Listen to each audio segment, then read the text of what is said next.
25일 독도 방어훈련을 했습니다. 영토 수호 의지를 강조하기 위해 기존 독도 방어훈련에서 이름을 동해 영토 수호 훈련으로 변경했습니다.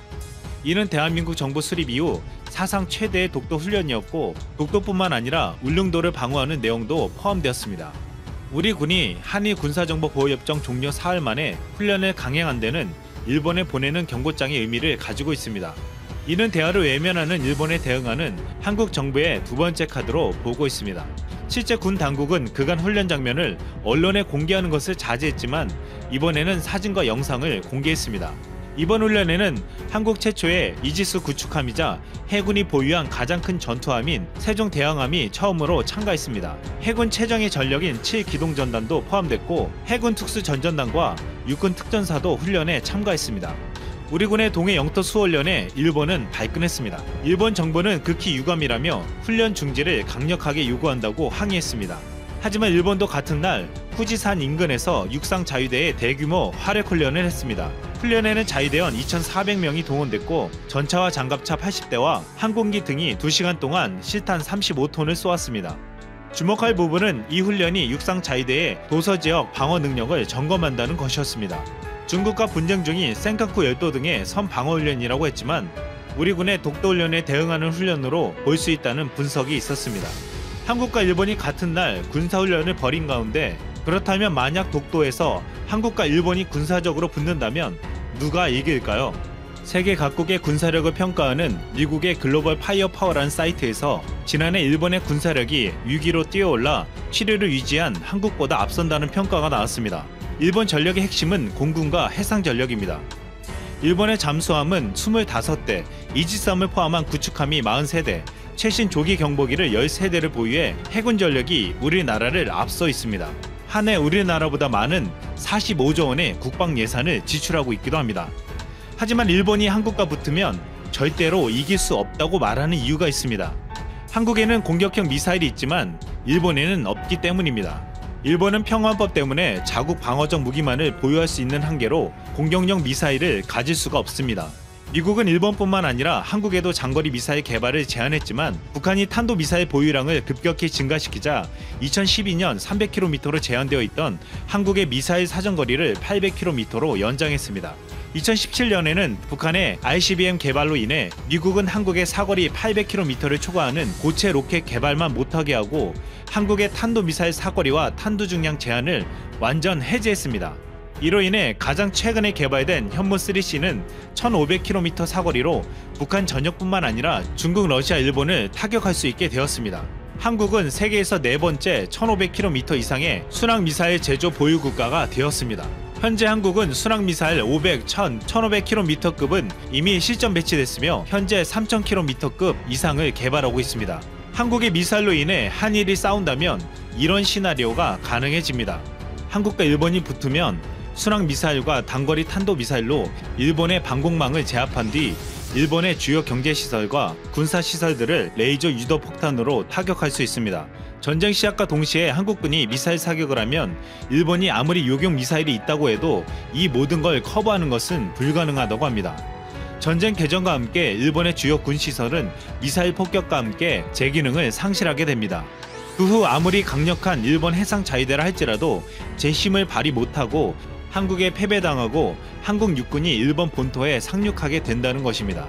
한국 육군은 52만 명인데 자위대는 15만 명에 불과하고 지상 전면전에서 가장 중요한 능력인 화력과 병력이 부족하기에 일본 자위대는 한국군을 이길 수 없습니다. 한 일본 네티즌은 한일 양국이 전쟁이 나면 벌어질 일을 이렇게 분석했습니다.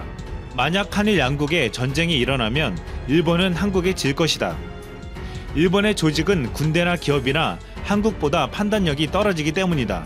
실제로 한일 합동군사훈련에서 자위대와 한국군이 모의 전투를 하면 자위대가 완패하고 있다. 자위대는 탈행병을 처벌하는 법률이 없기 때문에 전쟁이 발발하면 10%는 자위대를 그만둘 것으로 예상된다.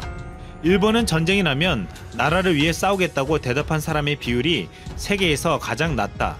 한국은 일본과 전쟁이 나면 많은 국민들이 기꺼이 전장으로 갈 것이다. 이 일본 네티즌의 말대로 실제로 한국은 전쟁 나면 나라를 위해 싸우겠다는 2017년 조사에서 74.1%가 싸우겠다고 응답했습니다. 전 세계에서 이 같은 질문을 조사한 결과 일본은 11%로 꼴찌였습니다. 또한 일본 네티즌은 자위대를 이렇게 말했습니다. 자위대원들 대부분은 진심으로 전쟁을 할 생각이 없다. 자위대는 싸울 수 있는 군대가 아니다. 그들은 세금을 사용하여 근육 트레이닝을 하고 있을 뿐이다. 부상하고 있는 중국이라는 기회에 러시아가 편승하면서 세력 균형을 맞추고 안보 극대화를 추구하는 구조. 한신대 국제관계학부 박상남 교수가 설명한 중국과 러시아의 관계입니다. 중국은 14억 명의 인구를 바탕으로 스마트 제조업을 공격적으로 육성해 나가고 있는데요. 보시는 것처럼 GDP가 1경 6,847조 원으로 미국에 이어 세계 2위, 구매력 평가 기준으로는 GDP가 3경 2,387조 원으로 미국을 압도적인 차이로 따돌리고 1위. 반면에 러시아는 중국 GDP의 10분의 1에도 미치지 못하고 있는 데다가 중국이 수출하고 있는 국가들의 비중을 보시면 러시아는 1.8%밖에 되지 않습니다. 중국이 러시아에 10년 동안 수출해도 미국의 1년간 수출하는 규모보다 더 작은 수준이죠. 자, 그런데 중국과 러시아의 관계를 단순히 이렇게 무역통계 수치로만 보면 절대 이해하는 것이 불가능해집니다. 그런데 절대 복잡하거나 어렵지는 않습니다. 여기서 조금만 자세히 보면 쉽게 알 수 있는데요. 중국은 여러분들도 아시다시피 제조업으로 먹고 살고 있죠. 제조업을 잘 발전시키려면 엄청난 규모의 에너지가 필요한데요. 러시아가 최상의 파트너입니다. 미국 에너지관리국에 따르면 러시아의 천연가스 매장량은 47,805빌리언 큐빅미터, 이란, 카타르, 미국, 사우디 등을 모두 제치고 압도적인 세계 1위입니다. 석유 매장량도 세계 8위로 미국이 보유한 석유의 2배를 거뜬히 뛰어넘는 수준이죠. 물론 미국을 견제하는 안보협력, 해양 강국화, 다자협력 체제 구축, 1대1로 AIIB 등 수많은 조약과 국제기구들을 통한 협력 관계를 모두 함께 종합선물 세트로 설명해 드려야 더 정확하지만 오늘은 스펙타클한 무역과 실질적인 경제적 이익 측면에서 설명드릴게요. 이렇게 러시아가 중국이 가장 필요로 하는 천연 자원을 풍부하게 갖추고 거리까지 가까우니 당연히 사우디, 카타르 등의 중동 지역에서 실어 나르는 것보다 운송 비용이 훨씬 쌉니다. 자, 그런데 여기서 지금보다 더 싸게 러시아에서 천연가스를 수입하기 위해서 중국과 러시아가 무려 2896km 길이의 가스관을 550억 달러, 하나로 65조 1750억 원을 투자해 만들었습니다. 지난 2014년 러시아 시베리아 이르쿠츠크 코빅타 가스전과 극동 야쿠티아 공화국의 차얀다 가스전에서 나오는 천연가스를 중국 동부지역까지 이어버린 것입니다. 시베리아의 천연가스를 중국으로 공급하는 가스관, 이름도 거창합니다. 시베리아의 힘. 이 대규모 가스관이 약 5년 만에 완성되어 이번 달 초에 개통식을 개최하였습니다. 월스트리트저널에 따르면 중국과 러시아는 2019년 12월 2일 가스 개통식을 개최하고 즉시 천연가스 공급을 개시한 것으로 전해졌습니다. 국제에너지기구가 최근 발표한 자료에 따르면 내년에 세계에서 가장 많은 천연가스를 수입하는 국가는 중국일 것이고 2024년이면 전세계 가스 수요의 40%를 중국이 담당할 것이라 전했습니다. 세계 최대 규모의 가스를 보유한 러시아와 세계에서 가장 많은 가스를 소비하는 중국, 이렇게 쿵짝이 잘 맞으니 두 국가는 베스트 프렌드가 될 수밖에 없습니다.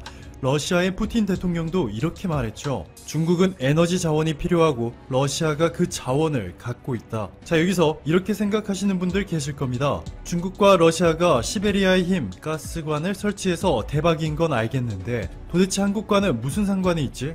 라고 말이죠. 자, 그런데 지금 여기 지도를 자세히 보시면 지금 이 선들이 러시아의 천연가스 파이프라인들을 나타내고 있는데요.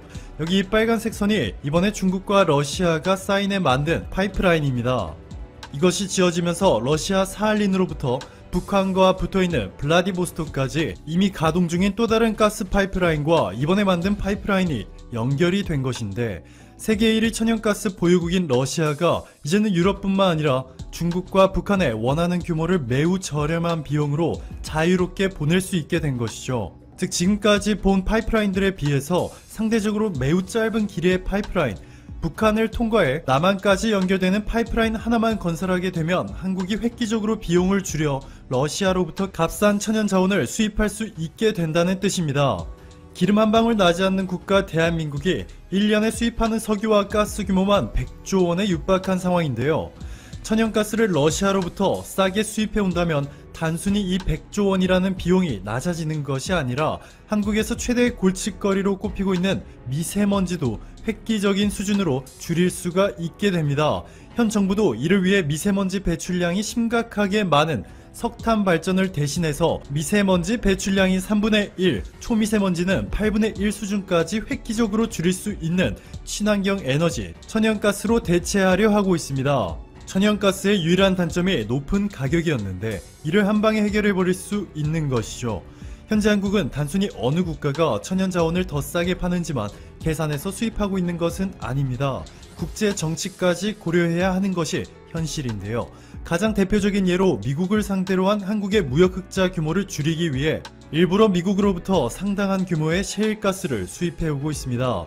트럼프 미국 대통령은 현재 미국의 무역 흑자를 줄이면 미국인들이 자신을 영웅으로 생각할 것이라는 착각에 빠져 있기 때문에 미국과의 무역을 통해 떼돈을 벌고 있는 국가들에게 흑자 규모를 줄이라고 압박을 넣고 있고, 한국도 어쩔 수 없이 미국의 셰일가스를 수입해야 하는 상황이죠. 자, 그런데 이제는 미국도 한국을 대하는 태도를 완전히 바꿔야 할 때가 다가왔습니다. 러시아의 블라디보스톡에서 북한의 두만강을 시작으로 강원도 원산시로 들어와 고성군까지 가스관을 세운다는 계획인데요. 사실 이 사업은 문재인 대통령의 참여정부 시절, 즉 지금으로부터 16년 전에 추진하기 시작하였는데요. 지난해부터 최근까지 이전과는 차원이 다른 수준의 심상치 않은 움직임이 감지되고 있습니다. 한국가스공사와 러시아의 국영가스회사 가스프롬이 지난해 4월에는 대구에서, 한 달 뒤에는 상트페테르부르크에서 비공개로 실무진들이 만난 것으로 알려졌는데요. 수년 전에 단순히 형식적으로 체결했던 업무 협약 수준이 아니라 실무진들의 만남이었다는 것에 초점을 두어야 합니다. 얼마 지나지 않아 문재인 대통령은 독일에서 신베를린 선언을 하게 됩니다. 나는 한반도 신경제지도 구상을 가지고 있습니다. 북한 문제가 진전이 되고 적절한 여건이 조성되면 한반도의 경제 지도를 새롭게 그려나가겠습니다. 남북러 가스관 연결 등 동북아 협력 사업들도 추진될 수 있을 것입니다. 여기서 멈추지 않습니다. 올해 10월에도 한국가스공사와 러시아의 가스프롬 관계자가 무려 60명이나 모여 회의를 가졌는데요. 이성민 가스연구원장과 최양미 기술사업본부장을 비롯해 주요 인사들이 모두 모인 만큼 중요한 자리였습니다.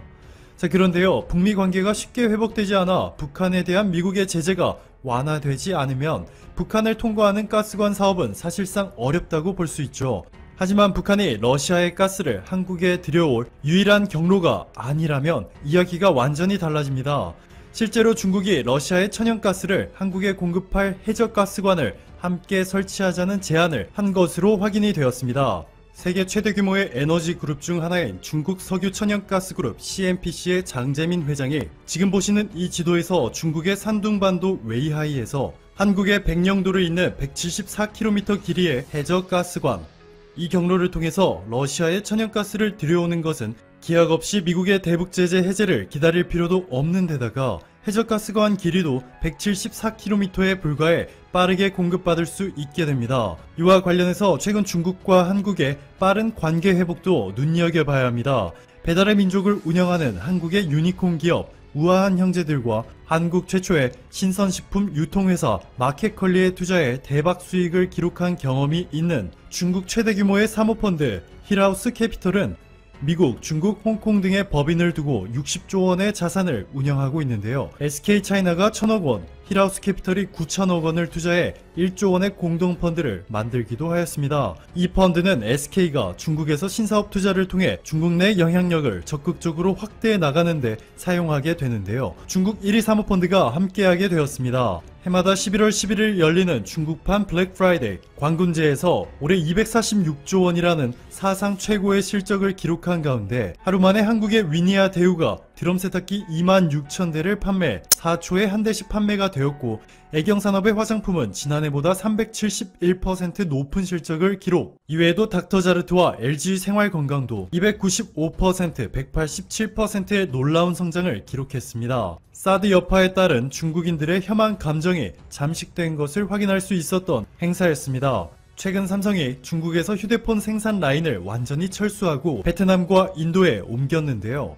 중국 관영 글로벌 타임스는 삼성의 철수를 두고 삼성은 중국에서 패배자가 아니다 라며 삼성전자가 떠나는 마지막까지도 중국 공장의 직원들에게 두툼한 퇴직금과 보상을 한 것을 배워야 한다고 극찬하였습니다. 게다가 중국의 2인자 리커창 총리까지 이례적으로 삼성의 중국 반도체 공장에 깜짝 방문하며 중국의 매체들이 중국이 삼성에게 배우지 못하면 세계 경쟁력을 확보하지 못할 것이라는 특급 칭찬 세례들을 쏟아냈습니다.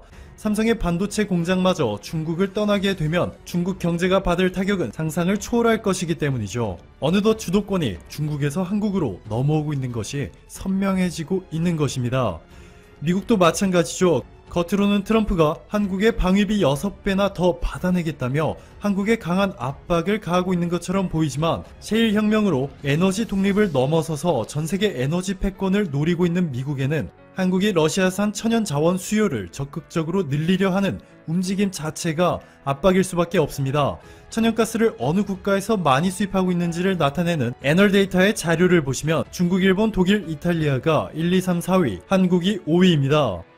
국제에너지기구에 따르면 중국이 몇 년 후면 전체 수요의 40%를 담당하게 될 것으로 전망되고 있는데요. 유럽 국가들은 당연히 러시아산을 선호하고 시베리아에서 내려오는 러시아의 천연가스가 한국에까지 이어지면 현재 두 번째로 많이 수입하고 있는 일본으로 해저 터널이 이어지는 것은 시간 문제가 될 것이고 미국의 에너지 패권이라는 꿈은 물 건너가게 되는 것이죠. 이렇게 이제 한국이 중국과 미국이라는 G2 국가들도 함부로 대하지 못할 협상 파워가 생길 수 있던 것은 최근 수개월 동안 한국이 신남방 정책을 통해 어려운 시기에도 홀로 초고속으로 성장하고 있는 동남아 국가